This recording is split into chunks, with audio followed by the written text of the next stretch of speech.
ഇനി ഞാൻ വന്നിരിക്കുന്നത് ചോറിൻ്റെ കൂടെ കഴിക്കാൻ പറ്റുന്ന ഒരു ഒഴിച്ചുകറിയുടെ റെസിപ്പി ആയിട്ടാണ്. അപ്പോൾ അത് തയ്യാറാക്കി എടുക്കുന്നത് എങ്ങനെയെന്ന് നോക്കി വരാം. കറി തയ്യാറാക്കാനായിട്ട് ഒരു പച്ചക്കായ എടുത്തിട്ടുണ്ട്. ഇതിന് ഞങ്ങളുടെ നാട്ടിൽ മൊന്തൻകായ എന്നാണ് പറയുക.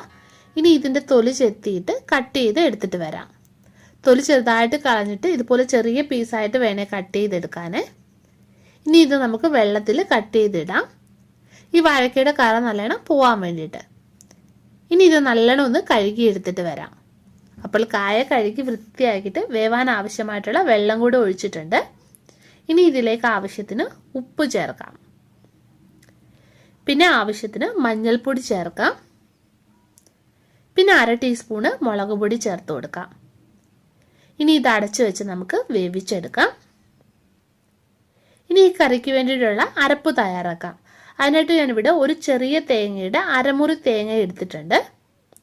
പിന്നെ 3 വെളുത്തുള്ളിയുടെ അല്ലി, 1/4 ടീസ്പൂണ് കുരുമുളക്, പിന്നെ 1/4 ടീസ്പൂണ് ജീരകം, പിന്നെ എരിവിന് ആവശ്യമായിട്ടുള്ള പച്ചമുളക് എടുത്തിട്ടുണ്ട്. 3 പച്ചമുളകാണ് എടുത്തിട്ടുള്ളത്. അപ്പോൾ നിങ്ങളുടെ എരിവിനനുസരിച്ചിട്ട് വേണം ഇതിൽ ചേർക്കുന്ന മുളക് പൊടിയും കുരുമുളകും പച്ചമുളകും ഒക്കെ ചേർത്ത് കൊടുക്കാനേ.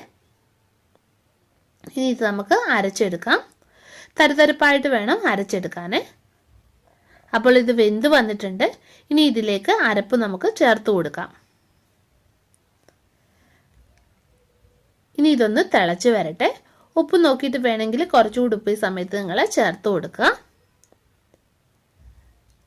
ഇനി ഇതിലേക്ക് കടുക് താളിച്ചൊഴിക്കാം. അപ്പോൾ കറി തിളച്ച് വന്നിട്ടുണ്ട്. ഇത് കടുക് വറുത്തിട്ട് കുറച്ച് തേങ്ങയും മറ്റമുളകും കറിവേപ്പിലയും കൂടി ഇട്ടിട്ട് നല്ലോണം വറുത്തെടുത്തതാണ്. നമ്മൾ എരിശ്ശേരിക്ക് വറുത്തെടുക്കുന്ന പോലെ വറുത്തെടുത്തതാണ്. ഇനി ഇതിലേക്ക് നമുക്ക് ചേർത്ത് കൊടുക്കാം.